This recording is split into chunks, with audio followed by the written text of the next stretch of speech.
America, even though we started aviation with the Wright brothers, we fell behind the curve pretty quickly. Aviation, public's view, was somewhere between a circus and a rich man's sport. With what was happening in Europe, technology advanced so fast, we didn't even keep up.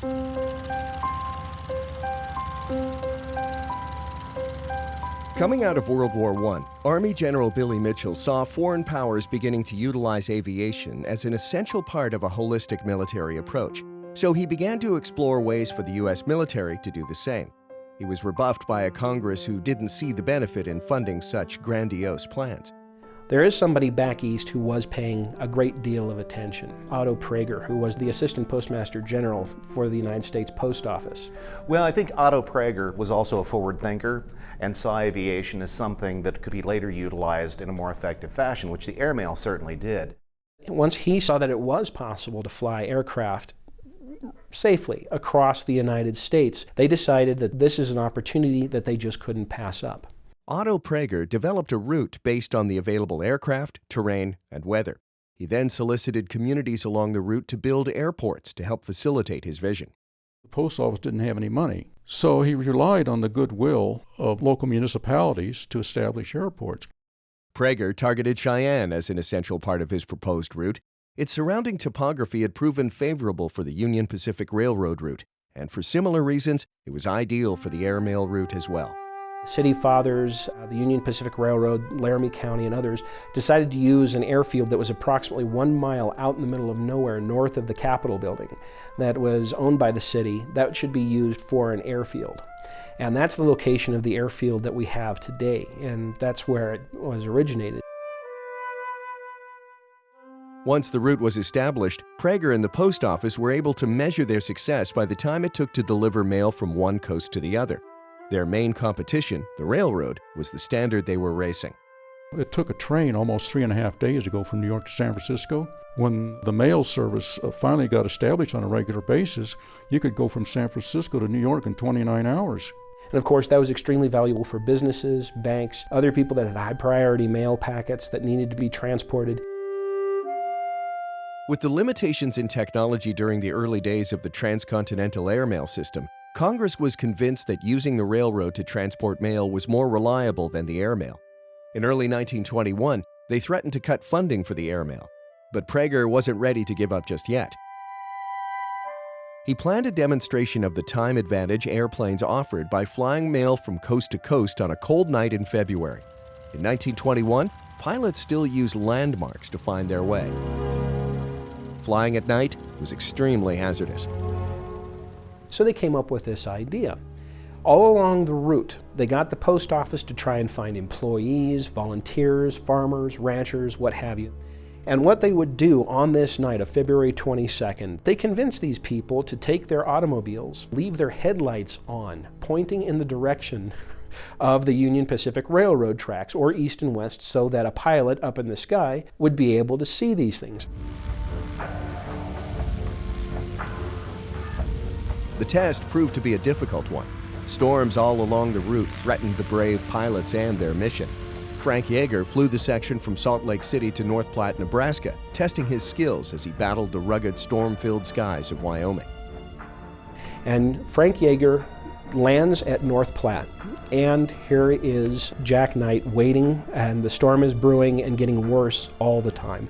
And they trade off the mail, and true to his word, without missing a beat, Jack Knight takes off to finish the last leg of his day to fly from North Platte all the way to Omaha, Nebraska.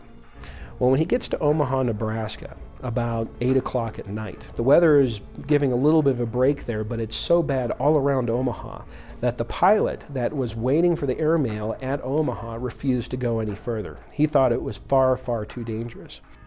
So everybody looks at Jack Knight. He says, well, I think I'll do it. I'll give it a try.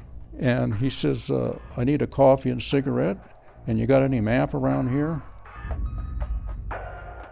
Jack Knight bravely struck out towards Iowa City in the midst of horrendous storms on a portion of the airmail route he had never flown before, all under the cover of a dark, storm-laden night. Well, people in their thousands were coming out to see what would happen. And sure enough, at 6 o'clock in the morning, they heard an engine of Jack Knight's mail plane coming out of the darkness and the swirling fog after the storms. Just as the sun broke over the horizons, Jack Knight circles the Chicago airfield and then brings his plane in for an almost perfect landing on an ice-covered landing field. And then they had to cut Jack Knight out of his plane. His flight suit had frozen solid inside the aircraft. Prager's demonstration proved successful. Congress agreed to continue funding for the airmail service. But the dangers Jack Knight and others faced that night showed the post office that they needed to push the boundaries of technology to make flying safer for their pilots, especially at night. They worked with many private contractors to develop lighting and navigation technology. So in July of 1923, the airway was lit from Cheyenne to Chicago, but it developed a whole new technology specifically for airways because the pilots had to operate in 3 dimensions. So it was one of those rare times where technology and opportunity and vision all came together and made history. One aspect of the airmail system was the intermediate airfields all along the airmail route. In Wyoming, 14 emergency airfields allowed pilots refuge when they had mechanical problems or the weather prohibited them from flying. These sites included remote places like Knight, Granger, Bitter Creek, and Medicine Bow. Congress eventually had it in for the airmail service anyway. They just bided their time. Realizing that the airmail service had been so successful, it wasn't something that Congress wanted to quite eliminate. And they passed the Kelly Airmail Act in 1925, which basically stated that the airmail service would eventually be phased out in favor of privatized companies that would then be contracted to fly the airmails instead. This privatized airmail service quickly evolved into what we know now as commercial passenger airline service, with companies like Boeing, United, and others starting with commercial airmail routes and seeing the potential for carrying passengers as well. When we talk about the airmail, it seems like this archaic old thing where you have guys flying around. Technologically, it was probably one of the most meaningful things that happened in aviation history. When we think of aviation history and progress, we think of NASA and the military. It was the post office that started a lot of things with the airmail. Without the airmail, we're talking about innovations like radio stations at every airport. We're talking about lighted runways. We're talking about night landings, multi-engined aircraft, long-range service. All of those things came into being because of the airmail service. And so even though the airmail only existed for less than a decade, the technological advances were phenomenal. The early pilots of the airmail were some of the bravest souls ever known to mankind. When we talk about cowboys of the sky, these guys didn't ride horses. They flew airplanes that crashed a lot. The early pilots got about $4,000 annually, which is really big money in the 20s. It was not unusual for an airmail pilot on one flight to land 4 times to make adjustments to his own engine just so he could finish the flight out. They all had a certain panache. They all had a certain very strong developed sense of adventure and rugged individualism.